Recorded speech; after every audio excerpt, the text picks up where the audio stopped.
neoplasias de la próstata, teniendo en cuenta que es la neoplasia más frecuente en el hombre y considerando que 1 de cada 6 hombres van a desarrollar en su vida cáncer de próstata, ¿sí? Es alta la frecuencia.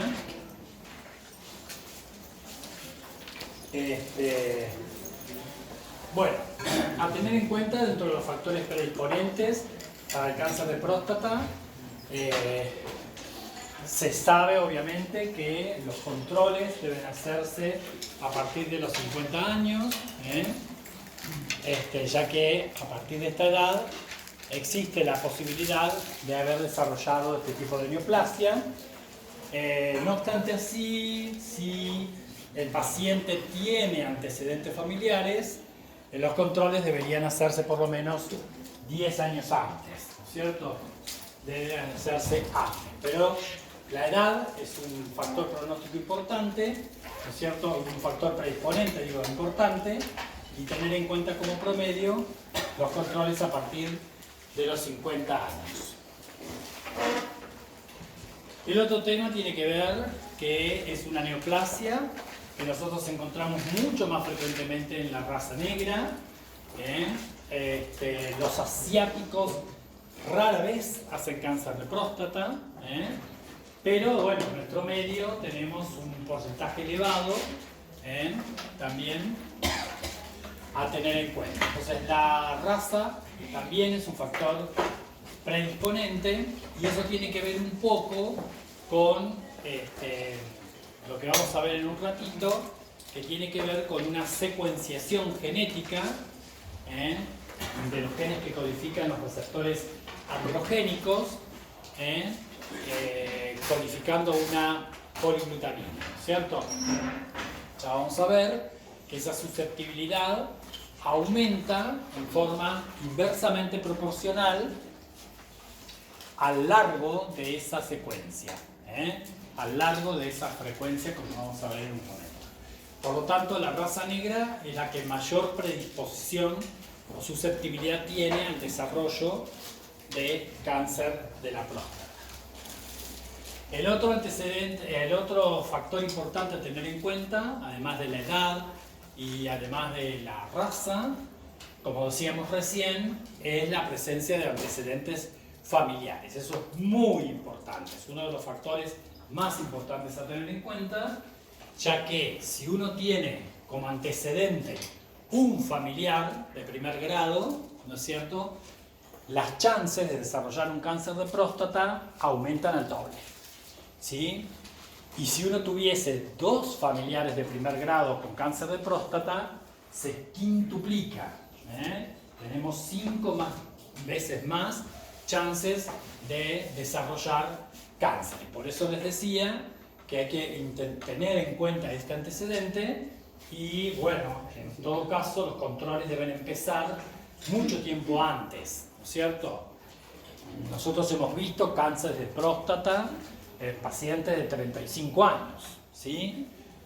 Con lo que eso implica. Entonces, ojo con ese tema, Y justamente los cánceres familiares tienden siempre a aparecer a edades muchísimo más tempranas, a edades más tempranas. Allí tiene mucho que ver también ciertas mutaciones genéticas, especialmente los pacientes que tienen mutaciones del BRCA2,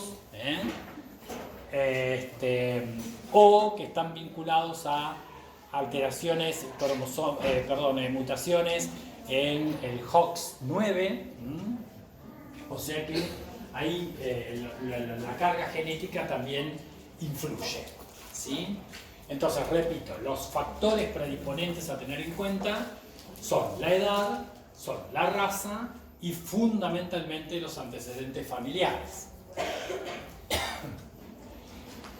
Bueno, y en especial, que influye básicamente, como decíamos recién, y que está relacionado con lo que acabamos de decir, con los niveles hormonales, con los niveles hormonales. Esto es fundamental, ¿no es cierto? Nosotros sabemos que justamente, como decía yo recién, los andrógenos en el hombre que se unen a sus receptores, a los receptores androgénicos, es importante tener en cuenta entonces el nivel de andrógenos. Esos receptores están codificados por un gen del receptor androgénico que está ligado a X y que ese gen, como decía recién, codifica una secuencia que se llama CAG, que va a formar una proteína, una poliamina que se llama glutamina. Y decíamos que dependía justamente de las variaciones en la longitud de esa secuencia, la susceptibilidad. Y habíamos dicho recién que a menor longitud, mayor sensibilidad, o sea que era inversamente proporcional, ¿sí? A menor longitud, mayor sensibilidad. Y esa sensibilidad, ¿no es cierto?, es la que está relacionada estrictamente con el crecimiento y con la supervivencia celular, o sea que está directamente relacionada a la proliferación celular. Los pacientes de raza caucásica o raza blanca, ¿no es cierto?, como la que nosotros tenemos oportunidad de evaluar, ¿no es cierto?, tienen secuencias de una longitud de la secuencia K intermedia, una secuencia con longitud intermedia, ¿sí? Los asiáticos tienen secuencias de longitud larga. Entonces, a mayor longitud, menor susceptibilidad de desarrollar cáncer, ¿se entiende? Los asiáticos, por eso tienen menor susceptibilidad de desarrollar. Está relacionada con la longitud. Sin embargo, los negros la tienen corta, ¿sí? La secuencia, ¿no? ¿Se entiende? Los negros tienen una secuencia cortita, ¿sí? Los negros tienen una secuencia cortita. Hay personas que tienen secuencias muy largas y en ese caso desarrollan una enfermedad neuromuscular degenerativa que se llama enfermedad de Kennedy, que no tiene nada que ver con la próstata. ¿Se entendió? Entonces, la secuencia, la longitud de esa secuencia que codifica a la glutamina es importante tener en cuenta. A esto se le agregan, por supuesto, mutaciones a nivel somático, de genes con reordenamientos cromosómicos, de genes que codifican factores de transcripción, pero que están regulados por los andrógenos, o sea que es muy importante siempre el nivel androgénico, ¿no es cierto? Y estos genes, justamente estos andrógenos, regulan los reordenamientos cromosómicos de algunos genes que codifican factores de transcripción y promotores de la proliferación celular, como los que vemos ahí. Esto tiene mayor importancia porque es como una señal molecular que tienen algunos tumores de la próstata, ¿no es cierto? Entonces, los que tienen estas mutaciones somáticas, estos reordenamientos cromosómicos, tienen mayor susceptibilidad, ¿no es cierto?, de invasión, más allá de la próstata. Están relacionados estos reordenamientos cromosómicos con la mayor susceptibilidad de invasión. Entonces, no todos sufrimos estas mutaciones, pero bueno, los que tienen esta señal molecular tienen mayor probabilidad no solo de desarrollar cáncer de próstata, sino que sean carcinomas invasivos más allá de la próstata. Invasión que está relacionada justamente con la formación de metaloproteasas de matriz, como ustedes saben, la invasión por contigüidad. Bueno, como siempre se le agregan además, ¿no es cierto?, alteraciones epigenéticas que tienen que ver con hipermetilación de algunos genes. Y bueno, en algunos casos también mutaciones de algunos genes silenciados, como el PTEN, el RB, la P16, el APC, etc. Importante también a tener en cuenta la pérdida de la E-caderina, con una mayor progresión. Ustedes saben que la E-caderina, cuando está mutada, tiende a ser como patrones así de infiltración unicelular o de células discoesivas, ¿no es cierto? Un patrón de mayor progresión de cáncer discoesivo. Y como siempre, a toda la carga genética que podemos tener, ¿no es cierto?, se le agregan algunos factores ambientales. Los que están descritos en relación al cáncer de próstata son los altos consumos de grasas saturadas, y el menor consumo de licopenos. Los licopenos que se encuentran fundamentalmente en los frutos rojos, en especial en el tomate. Entonces es importante comer para los varones mucho tomate, porque el tomate tiene alto contenido de licopenos, y eso es protector para la próstata, podríamos decir, ¿sí? Así como la mujer tiene que comer brócoli, los varones tenemos que comer tomate, ¿sí?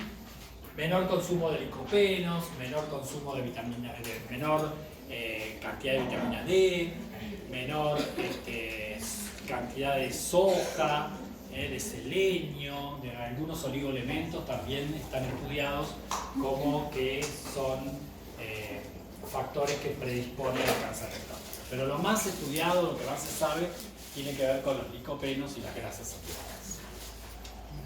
Bueno, ahí vemos un poquito la progresión de los distintos tipos de lesiones hasta llegar al carcinoma invasor, teniendo en cuenta el epitelio normal de la próstata, pasando por los estados de hiperplásicos, lo que nosotros conocemos como hiperplasia nodular benigna, que es una redundancia, porque es hiperplasia benigna, hiperplasia nodular prostática, hasta pasar a la lesión preinvasora, que es la neoplasia intraepitelial prostática, el PIN. El PIN no es un carcinoma in situ, no se lo considera un carcinoma in situ, pero es la lesión preinvasora. Esto es importante que lo recuerden porque los pacientes que tienen hiperplasia prostática, que es una forma de hiperplasia patológica en la próstata, no es una condición preneoplásica para el cáncer de próstata. La hiperplasia no es una condición, o sea, el paciente puede tener hiperplasia y su hiperplasia no se transforma en un cáncer, no tiene tendencia a transformarse en un cáncer. Eso no quiere decir que las patologías estén asociadas, o sea, un varón puede desarrollar un cáncer de próstata y tener previamente una hiperplasia prostática, pero no se desarrolla a partir de la hiperplasia. Por más que sea una hiperplasia patológica, no es una lesión preneoplásica la hiperplasia.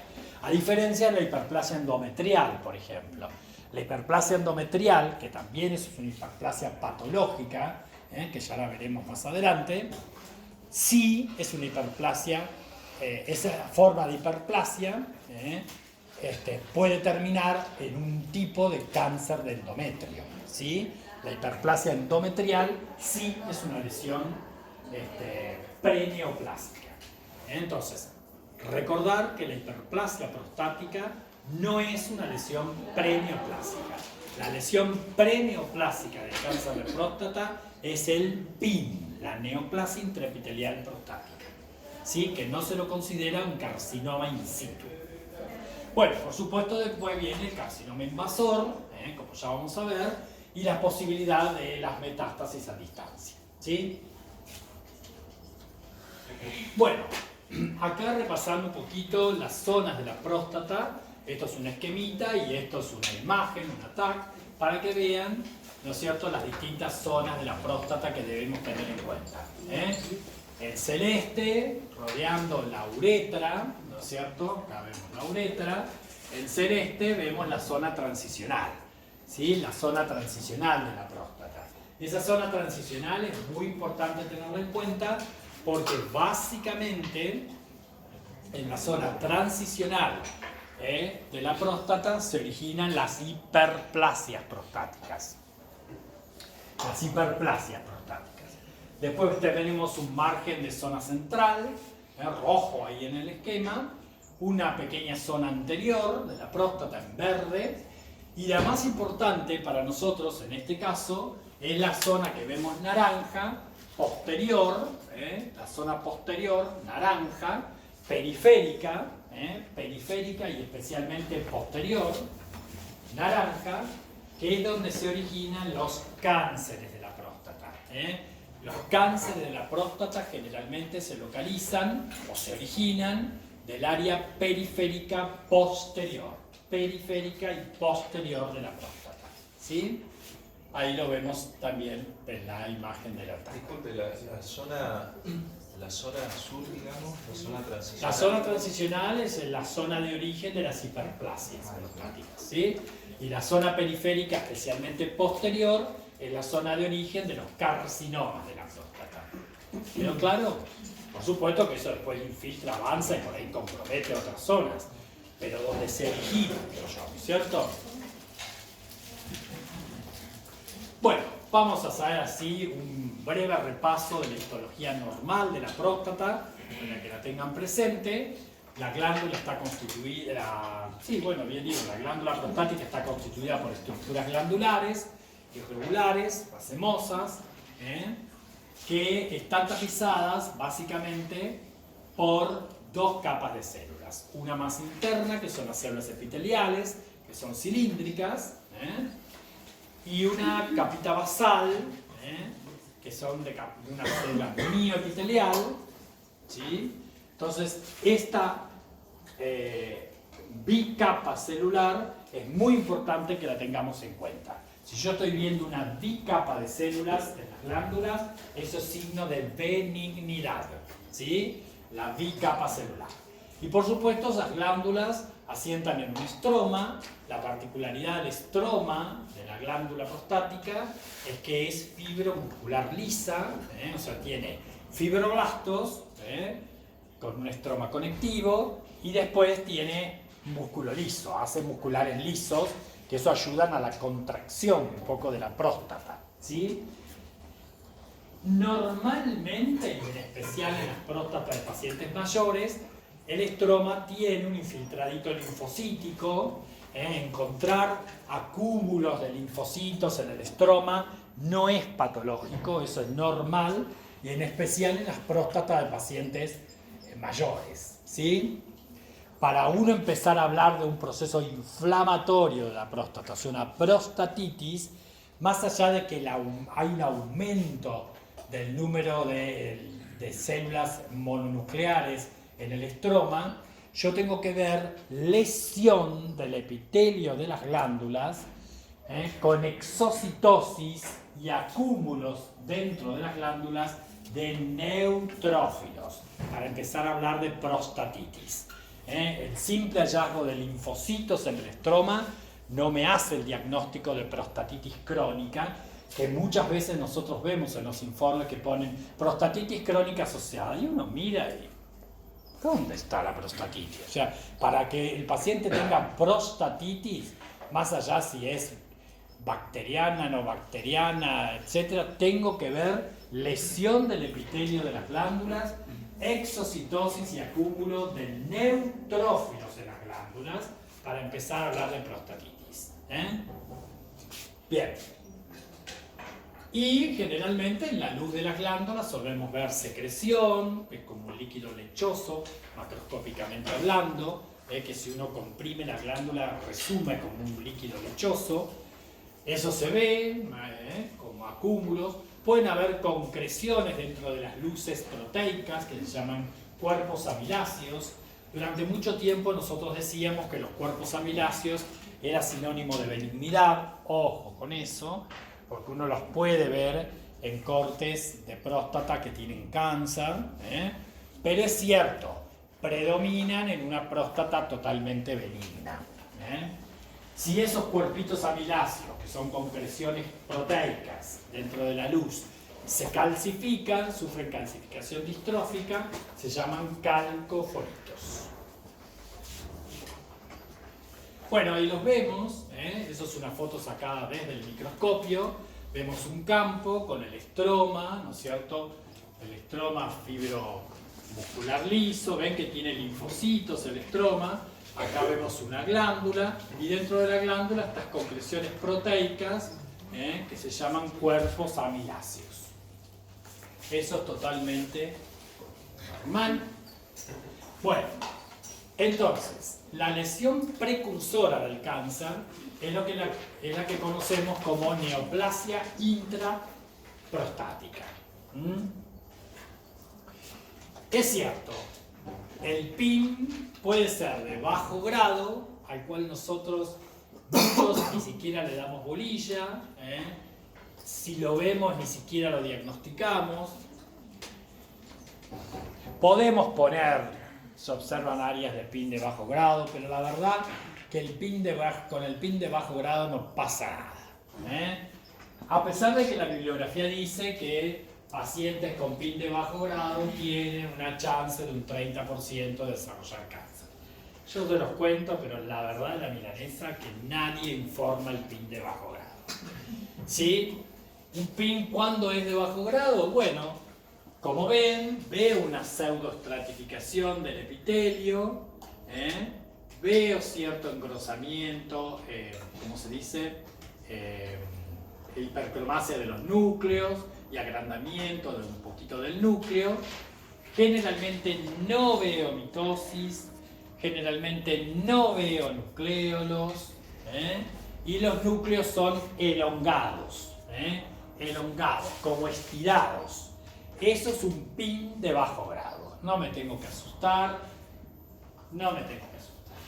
Ahora, cuando yo veo esas proyecciones dentro de la luz de las glándulas, con estratificación o pseudoestratificación, donde ya empiezo a ver que los núcleos son muchísimo más hipercromáticos, de distintas formas y tamaños, tienden a ser redondeados, no elongados, redondeados, con nucleolo evidente, y casi siempre hay mitosis, ese es un PIN de alto grado. Este sí, no solo lo tengo que informar, sino que decir qué extensión de PIN tengo en las biopsias, y si todavía no lo encontré, dedicarme a buscar el cáncer, porque el PIN generalmente está asociado a carcinoma invasor. Puede ser que el paciente aún tenga PIN y todavía no desarrolló el cáncer, pero bueno, es una alerta rojo que se me prende cuando yo empiezo a encontrar en las biopsias áreas de PIN de alto grado. Sí. Aunque sea de bajo grado, entonces, si es de bajo grado, ya entonces no se considera como una lesión precursora. El PIN es la lesión precursora, ¿sí? Pero el que la considero predictora básicamente es el de alto grado, ¿sí? A ese es el que le voy a dar bolilla, porque ese está así a un paso de hacer un cáncer invasor, ¿sí? De hecho, el 80% o más de los PIN de alto grado ya están asociados a cáncer invasor. Sí, No, yo quería preguntar, por ejemplo, si usted ve que hay un PIN de bajo grado, digamos, hay que seguir con el seguimiento o... Claro, ese paciente tienen que seguirlo. Si solamente veo hiperplasia en la próstata y por ahí un foquito de PIN de bajo grado, bueno, yo dejo constancia que se observó un foco de PIN de bajo grado, pero no le cambia nada a ese paciente, no me asusto. Pero bueno, es un paciente que hay que controlarlo, por lo menos una vez por año, controlar su próstata, ¿no? Si en su primera biopsia prostática encontramos eso, bueno. ¿Quedó claro entonces cuál es la lesión preneoplásica y cómo la tengo que ver? Bueno, esto simplemente que nosotros en general no lo hacemos de rutina, pero sepan que las neoplasias intraprostáticas son positivas para el antígeno prostático específico por inmunistoquímica. Ven que se ponen, son, ¿cómo se dice? Positivas las células de superficie, ¿sí? Bueno, ¿qué pasa con la presentación clínica?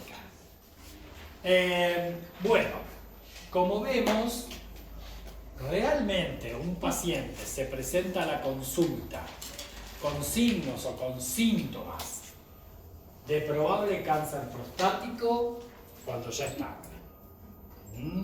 O sea que los signos y los síntomas urinarios, urinarios fundamentalmente, como puede ser una disuria, como puede ser una hematuria, bueno, aparecen en el 40% de los casos, pero ya para cuando aparecen estos síntomas realmente ya estamos, como vamos a ver en un ratito, en un estadio avanzado, C o D, que ya vamos a ver de qué se trata. Y si el paciente debuta realmente con dolor y nos llega a la consulta con dolor, ese dolor, la mayoría de las veces, bueno, si es un dolor a nivel del periné bajo, bueno, es porque ya invadió la cápsula,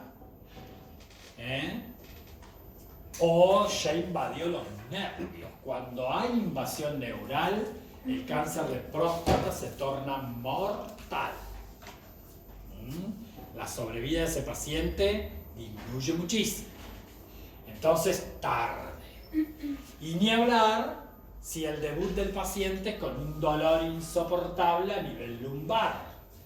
Porque la mayoría de las veces uno empieza a estudiar a ese paciente por su dolor lumbar y detecta metástasis en la columna. Y el dolor es por una metástasis, ya que ya está en estadio D. Quiere decir que la mayoría de los cánceres, ¿no es cierto?, son muy solapados, son asintomáticos, el paciente los tiene de hace mucho tiempo por allí, para cuando da síntomas ya es muy tarde. Entonces, ahí volvemos a decir que es fundamental el control periódico de la próstata. Después de los 50 años como promedio, en todos los varones. Así como la mujer se tiene que hacer sus controles ginecológicos anuales, incluyendo las mamografías y demás, el varón después de los 50 tiene que empezar a concurrir al urólogo y empezar a hacer sus controles prostáticos. ¿Sí? El varón es bastante reticente a esta historia porque tiene metido en la cabeza de que le va a decir hola, ¿qué tal? Y me va a hacer un tacto rectal. Bueno, en realidad el tacto rectal no se hace en la primera consulta. Puede ser que el tacto rectal sí se haga en algún momento, pero eso dependerá de los hallazgos del antígeno prostático. O sea que nosotros vamos a empezar siempre, primero hay que tomar confianza con el paciente, ¿no es cierto? Y después vamos a esperar los resultados del antígeno prostático. O sea que simplemente le vamos a pedir en su primer control que se haga un antígeno prostático específico. Después vemos si vamos a necesitar completar su trípode diagnóstico con tacto rectal, que es fundamental. En algún momento se lo van a hacer, pero depende de lo que encontremos en esa próstata. ¿Sí? Pero ¿cómo se decide entonces el tacto rectal? Y de acuerdo a lo que te dé el APS. Porque el APS no puede elevarse en otras situaciones. Por supuesto. Sí, bueno, pero ahora vamos. Sí, entonces, ojo con la clínica. La mayoría de los pacientes suelen estar en esta situación. En un estadio A o en un estadio B que aún son asintomáticos. Y ni hablar, ven, el 60% de los pacientes con cáncer de próstata están en este estadio y aún no tienen síntomas. Entonces por ahí andan por la vida con su cáncer y no consultan nunca. Cuando consultan es tarde. Y ni hablar si están en este estadio en donde el foco, ¿no es cierto?, no es palpable, no se visualiza radiológicamente, entonces, que es lo que se conoce como foco mínimo. ¿Qué es un foco mínimo de cáncer? es aquel foco de cáncer en la próstata que tiene menos de 1 milímetro en un cilindro, o que menos del 5% de un cilindro tiene cáncer, o cuando tiene menos de 10 glandulitas. O sea, tiene cáncer, pero eso no genera ningún tipo de alteración. Entonces, el tiempo pasa, para cuando consultó, ya tiene un cáncer invasor que ya es tarde. ¿Sí? Foco mínimo. Como ven ahí, un grupito de glandulitas, 1, 2, 3, 4, 5, 6, 7, 8, ¿lo ven ahí? Foco mínimo en un cilindro. ¿Quedó claro? El 60% de los pacientes están en estadio asintomático. Bueno, ¿en qué consiste el trípode diagnóstico? Yo se los puse primero para sacarnos esto de encima, pero en realidad no empieza así. Pero bueno, uno de los elementos diagnósticos, una de las pruebas diagnósticas que se debe hacer para el diagnóstico es el tacto rectal. Fíjense que obviamente la próstata, que está dispuesta rodeando acá el cuello de la vejiga y la uretra prostática, ¿no es cierto? Nosotros tenemos acceso muy fácil y la tactamos, especialmente la parte posterior de la próstata, la que está más accesible y que justamente a nivel periférico posterior es donde comienzan a desarrollarse los cánceres. Uno puede obtener mucha información con el tacto rectal. Primero, bueno, hay que tranquilizar al paciente. Se puede colocar, no le va a doler nada. Se puede colocar un poquito de silocaína en el margen del ano. Y uno espera, va a entrar despacito hasta que se relaje el margen anal. Recordemos que lo que puede molestar un poquito, eso también depende del dedo del médico, ¿no? Y de la práctica en sí, porque hay que esperar un poquito que se relaje, qué sé yo, pero no tendría por qué doler. Una vez que pasa el esfínter externo del ano, que es la inervación somática, adentro hagan lo que quieran. Porque la inervación neurovegetativa no va a generar ese dolor esperado, ¿sí? Pero es cierto, el margen anal está inervado somáticamente por el pudendo interno. Entonces, esa inervación, cualquier fisurita en el ano, una hemorroides externa, produce un dolor muy importante, ¿sí? Y bueno, un tacto brusco, bruto, ¿no es cierto?, sin anestesia y sin esperar a que el paciente relaje, es probable que moleste, que duela. Entonces hay que evitarlo. Pero el tacto rectal es uno de los elementos semiológicos tácticos para dentro del trípode diagnóstico. Podemos palpar la próstata, podemos palpar y ver su tamaño, si hay nodularidad, si es de consistencia duroelástica, porque si es duroelástica y nodular, pensamos en una hiperplasia prostática. Si es fluctuante, dolorosa la palpación, pensamos en un proceso de prostatitis aguda con abscedificación. Si es duropétrea, ahí ya empezamos a pensar en una neoplasia, ¿sí? Entonces, el tacto a mí me da mucha información. En algún momento hay que hacerlo. Profe, ¿puede Sí. ser que con mucha mala suerte tengas una neoplasia en la parte de la próstata anterior? Sí, por supuesto, pero generalmente comienza a nivel periférico y posterior. Pero a veces comienza posterior lateral y se manda para adelante.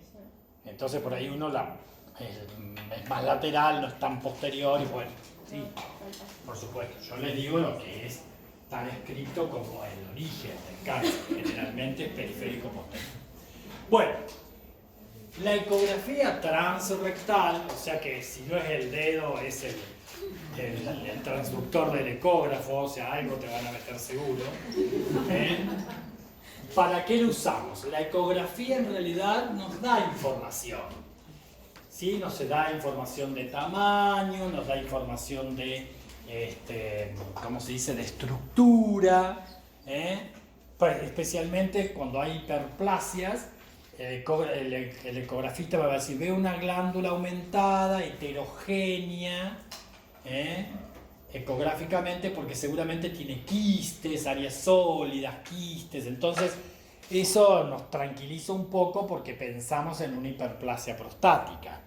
Pero ya si la ecografía nos da una zona densa, una masa, ¿cómo se dice?, ecográficamente hablando, densa, ¿no es cierto?, con mayor ecogenicidad, bueno, pero nos sirve fundamentalmente la ecografía para la biopsia, ¿no es cierto?, porque guiado por la ecografía, nosotros mandamos el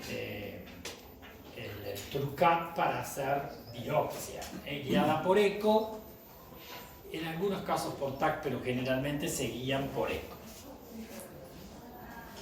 Entonces ahí, ven, guiada por ecografía, acá vemos, básicamente vemos, ¿no?, toda una masa sólida acá, toda una masa sólida, que no nos gusta mucho. Y acá tiene una mayor densidad, que da como un cono de sombra, ¿sí? Entonces, si bien vemos la ecoestructura, nos sirve para guiar la biopsia. Entonces, ven que con el transductor del ecógrafo entra después la aguja, ¿sí? Entra la aguja.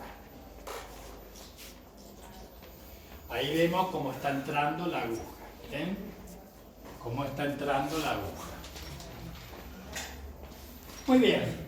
Entonces, en el trípode está el tacto rectal, obviamente la biopsia, si decidimos biopsiar para el diagnóstico, guiada por ecografía, pero en el trípode lo más importante para el diagnóstico, que generalmente empezamos con eso, lo dejé para el final porque es lo más importante, pero en realidad empezamos con eso, es con el dosaje del antígeno prostático específico. Bueno, podemos punzar, observar la citología. En este caso, vemos en la citología células de un carcinoma, ¿no es cierto?, con núcleos agrandados, hipercromáticos y fundamentalmente con esos nucleolos prominentes o bien evidentes, que eso es un signo de malignidad franco en la próstata. Sí. Profe, ¿es lo primero que se hace entonces el dosaje del antígeno? Sí. Y si da mal ahí, entonces a los otros diagnósticos. Claro, después evaluamos ese antígeno y vemos cómo seguimos. Ahora lo vamos a explicar. Bueno, con respecto a las biopsias, estos son modelos de distintos esquemas. En la actualidad, por consenso, se hace 12 cilindros, a veces recibimos 13, pero si no es una biopsia como mínimo de 12 cilindros, como es el esquemita que vemos en el centro. Pasó por muchos, no importa para ustedes, pero sepan que es muy importante que se ingrese y se van haciendo distintos pases de las distintas zonas de la próstata, laterales, posteriores, apicales y centrales, ¿no es cierto? Y se va metiendo un cilindrito en cada frasquito, tiene que venir correctamente rotulado, si es ápex anterior izquierdo, si es ápex ¿Entienden? Tiene que venir correctamente rotulado y siempre debería venir con un esquemita, en la solicitud del pedido, con un esquemita de las zonas de la próstata, para que yo después vea dónde veo cáncer y no, y saber dónde está localizado, ¿sí? Entonces casi siempre se hace con ese esquema 12 cilindros, 12 cilindros. Muy importante. A veces hay algunos que adoptan la modalidad de biopsias masivas, que son 24 cilindros. Pero para hacer 24 cilindros de próstata, el paciente tiene que hacer la anestesia general. Entonces, en general, se obvia. Con 12 cilindros está bien representada toda la próstata. A veces, si hay una zona muy que ya por imagen ellos ven que eso es casi seguro es cáncer ya, por ahí me mandan y me dicen, no sé, de tal zona, y me mandan 2 cilindros de esa zona o 3 cilindros de esa zona. Entonces yo tengo 14 cilindros para evaluar, 15 cilindros para evaluar, pero me dicen de qué zona, ¿no? ¿Comprendieron eso, no? Normalmente 12 cilindros. Bueno, este es el que yo recibo generalmente, este es el esquemita. Ven que dice zona 1, 2, 3, 4, 5, 6, 7, 8, 9, 10, 11, 12 del lado izquierdo y del lado derecho. Son 6 cilindros del lado derecho y 6 cilindros del lado izquierdo. ¿Sí? Y ahí está representada todas las áreas centrales, periféricas, anteriores y posteriores de la próstata. Acá vemos, para que comparen, yo veo así los cilindritos al microscopio. Esto es un cilindro de próstata normal. Y esto es un cilindrito de próstata el que tiene un adenocarcinoma de tipo acinar. Un adenocarcinoma de tipo acinar. Desde aquí hasta acá.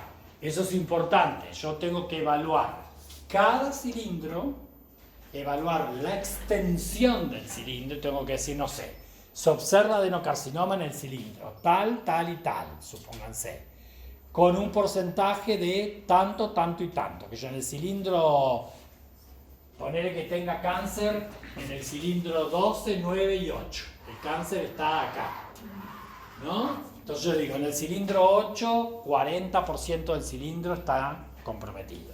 El cilindro 9 tiene el 100% de compromiso.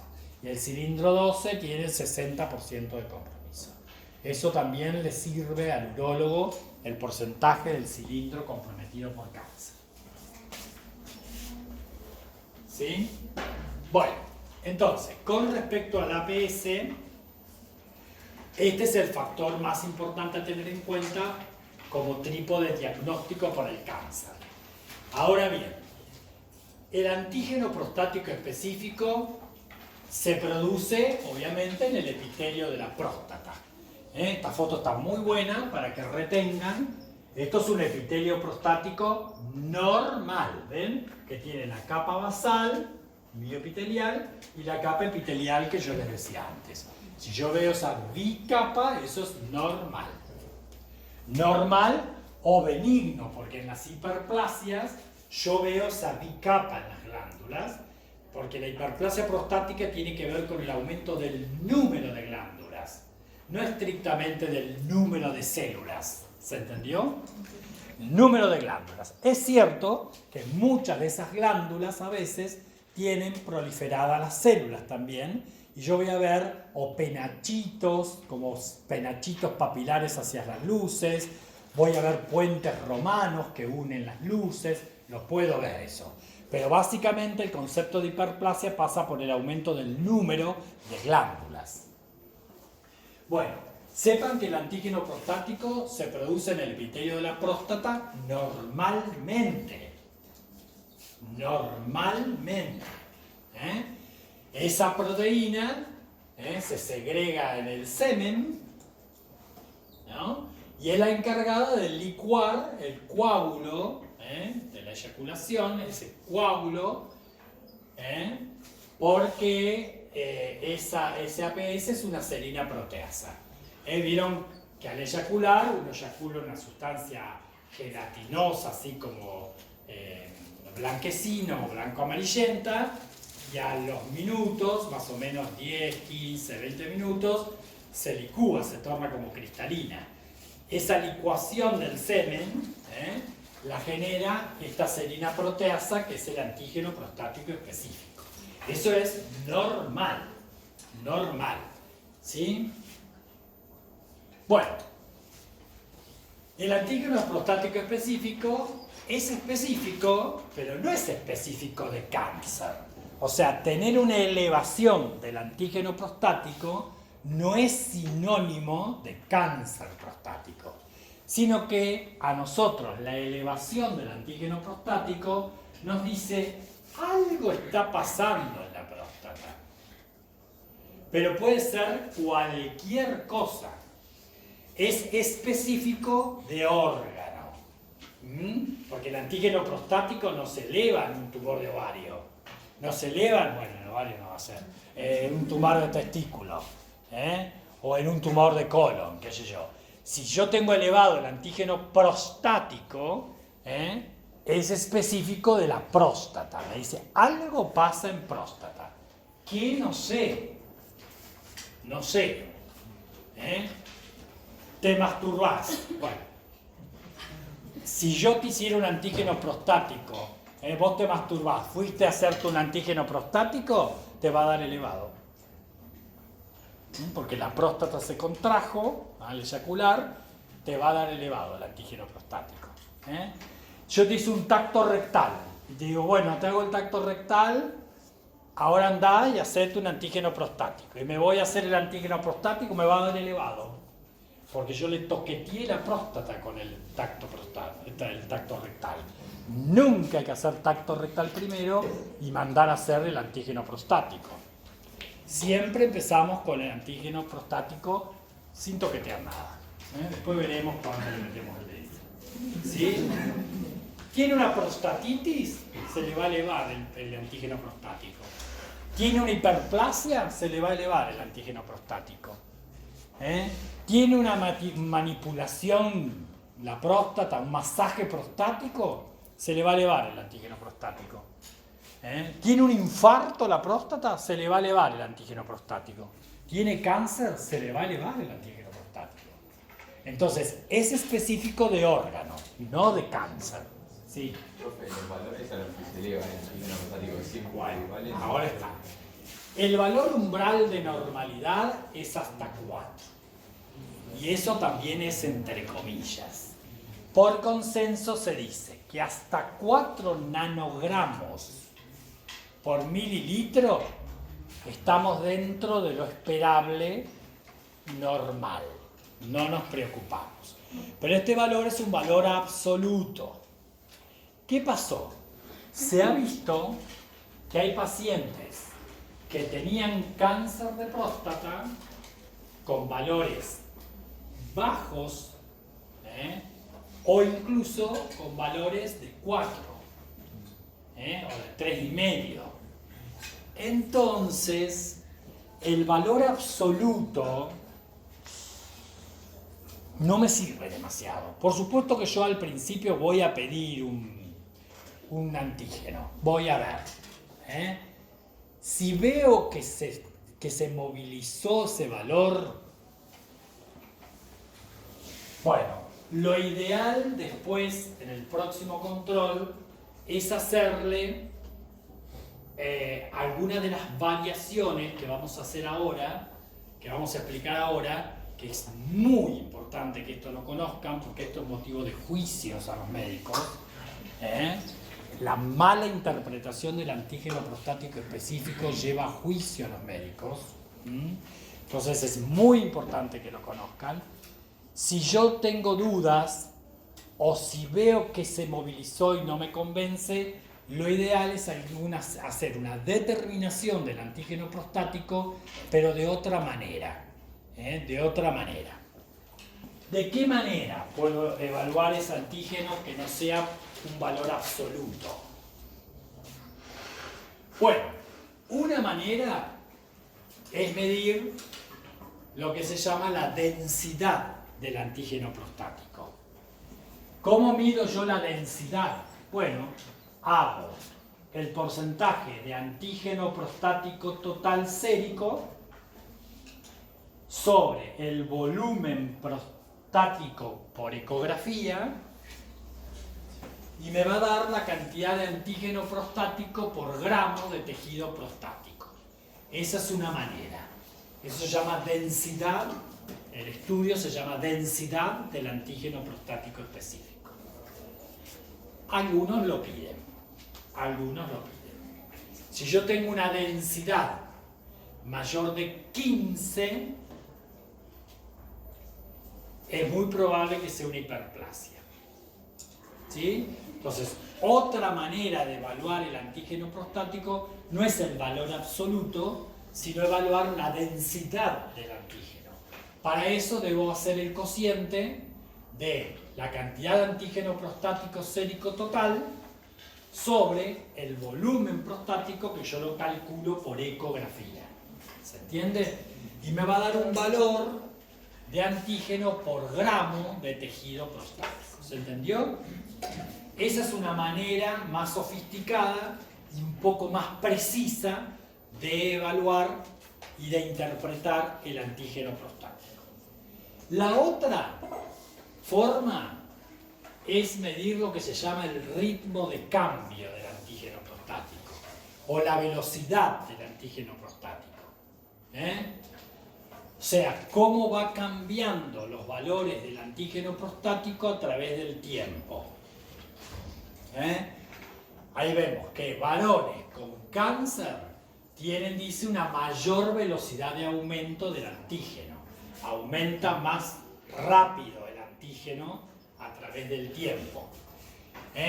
Y debo tener en cuenta 0,75 nanogramos por mililitro por año, pero tengo que hacerlo por lo menos en 3 mediciones. Ir evaluando si aumenta muy rápido de año a año, muy rápido de año a año, por lo menos en 3 mediciones, tiene un ritmo de cambio o una velocidad de aumento alta. Eso me tiene que decir a mí, acá hay un cáncer, lo más probable es que haya un cáncer, ¿se entendió? Otra forma es esta de determinar, para una mayor interpretación del antígeno prostático. La otra es evaluar, que esto sí es bastante interesante, de acuerdo a la edad del paciente. Yo les dije que el valor umbral normal que se consideraba era 4 nanogramos por mililitro. Pero acá es muy importante la edad. Yo esos 4 nanogramos tendría que evaluarlos de acuerdo a la edad del paciente, no para todo el mundo. Porque fíjense, se considera anormal si el paciente tiene entre 40 y 49 años valores de 2,5 nanogramos por mililitro. Entonces, cuando empezaron a relacionar los valores de antígeno de acuerdo a la edad, hay una variación. Entonces, lo ideal es evaluarlo de acuerdo a la edad. Lo que para 4 puede ser normal para un paciente, 4 es altísimo para otro. ¿Sí? 4 es como un promedio, podríamos decir. Pero se considera normal 2,5 nanogramos por mililitro en los pacientes hasta los 49 años, 3,5 hasta los 59, 4,5 hasta los 69, 6,5 hasta los 79. Por encima de esos valores es anormal. Entonces, ojo con la edad. El que más se utiliza es este. El que más utilizan los urólogos como medida de mayor precisión del antígeno prostático es medir el porcentaje de antígeno prostático libre. ¿Qué se mide? Haciendo el antígeno libre, o sea, el no unido a la alfa-quimiotripsina, sobre el total por 100. Antígeno libre sobre el total por 100 me da el porcentaje de antígeno libre. Esta es la forma más útil y la que más utilizan y más fidedigna a la hora de interpretar un antígeno prostático. Medir el antígeno prostático libre, que se hace así. Se mide el libre, o sea, el no asociado a la proteína alfa-quimiotripsina sobre el total por 100. ¿Sí? Entonces después, este es inverso. A mayor porcentaje, menor riesgo de cáncer. A menor porcentaje de antígeno libre, mayor riesgo de cáncer. Ojo con eso. Entonces, con el antígeno libre, que es otra forma de medir el antígeno prostático, que es el que más utilizan los urólogos, la condición es inversa. ¿Sí? Cuanto más antígeno libre tenga, menor riesgo de cáncer. Si están entre esos dos valores, bueno, eso se llaman zonas grises. Entonces, bueno, acá hay un ejemplo de algoritmo. ¿Ven? Medimos el PSA. Si me da menos de 4, bueno, en forma general, absoluta, lo consideramos normal. Si me da entre 4 y 10, eso es lo que es zona gris, que decimos nosotros. Es una zona gris. Bueno, ahí ven, le miden el antígeno libre. Y acá ponen, más de 25 lo consideramos normal. Menos de 25, sospechoso de cáncer. ¿Sí? Y si me da, fíjense, el antígeno me da más de 10 de una, casi seguro que eso es un cáncer. Casi seguro. Entonces lo considero sospechoso de cáncer. ¿Sí? ¿Se entendió? Para hacer un ejemplo de algoritmo y tenerlo en cuenta. ¿Sí? Entonces, perdón, sí. profe, los de la columna arriba, 4 a 10 o mayor de 10 es el absoluto, Son valores ¿no? absolutos. ¿Sí? Es para tener un ejemplo de algoritmo, más o menos cómo se maneja el urólogo. Si en el primer dosaje, no sé, supónganse yo tengo, no sé, un valor de 2,3. Bueno, sí, lo ideal sería tomarlo por la edad, pero ponele, me quedo tranquilo. ¿Sí? Me quedo tranquilo. Lo cito a su control prostático el año que viene. Ahora, si me da 5,9, está elevado, pero tampoco tanto. Y puede ser cualquier cosa. Entonces, lo ideal ahí, para estar un poco más cerca de la interpretación, la próxima vez pedimos un antígeno libre, que se les dije que es más ajustado. Entonces ahí después, de acuerdo al porcentaje de antígeno libre, veo si me quedo tranquilo y espero, o si digo, esto no me gusta, ecografía, biopsia, etc. Y si ya de entrada me da más de 10, porque a veces pasa que el paciente va al primer control, le hacen el antígeno y le da 17,8. 22,5. Ahí ya estamos en el horno, ¿no? Porque eso se dice que por encima de 18 no solo tiene cáncer de próstata, sino que tiene cáncer de próstata extraprostático, o sea, tiene invadido los ganglios. Chao, ya está.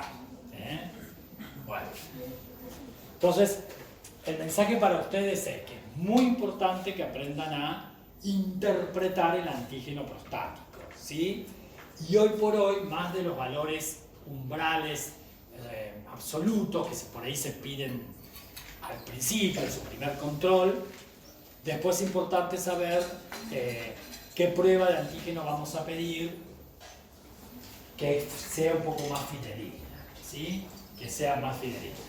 De todas las que les cité, densidad, ritmo, edad, etc., la más importante, la que normalmente usan los urólogos, es el antígeno libre. ¿Y por qué no se pide una libre? Bueno, porque es una técnica más cara, porque bueno, qué sé yo. ¿Sí? Bueno, El antígeno prostático también lo podemos buscar por inmunistoquímica. Y si yo veo un antígeno prostático que está aumentado después de la prostatectomía o después de la radioterapia, eso me está diciendo que hay enfermedad recidivante, ¿cierto? O que está diseminado el cáncer, ¿sí? Simplemente para que vean que también este antígeno yo lo puedo estudiar desde el punto de vista inmunistoquímico, más allá de lo serológico en el laboratorio de análisis clínico, ¿no? Porque yo cuando mando a hacer un antígeno es el antígeno desde el punto de vista serológico, ¿no? Eso no lo veo yo, no lo pido yo, Pero esto es el antígeno medido desde el punto de vista inmunistoquímico. Bueno, una manera también de obtener material para diagnóstico y que a su vez generalmente se utiliza para aliviar, o sea, como tratamiento de las hiperplasias prostáticas, es las RTU, o sea, las resecciones transuretrales de material. No es biopsia. La biopsia es a través del recto, o sea, entramos por el recto y pinchamos la próstata, haciendo los 12 pases. ¿Sí? Esto entramos por la uretra. Entramos por la uretra. Se coloca ese aparatito, resectoscopio, y resecamos o removemos tejido prostático. Eso sirve para, terapéuticamente hablando, para resecar y aliviar la obstrucción de la uretra en casos de hiperplasia, y para obtener material, ¿no es cierto?, para ser evaluado y diagnosticar también un cáncer. O nosotros a veces tiene el paciente diagnosticado un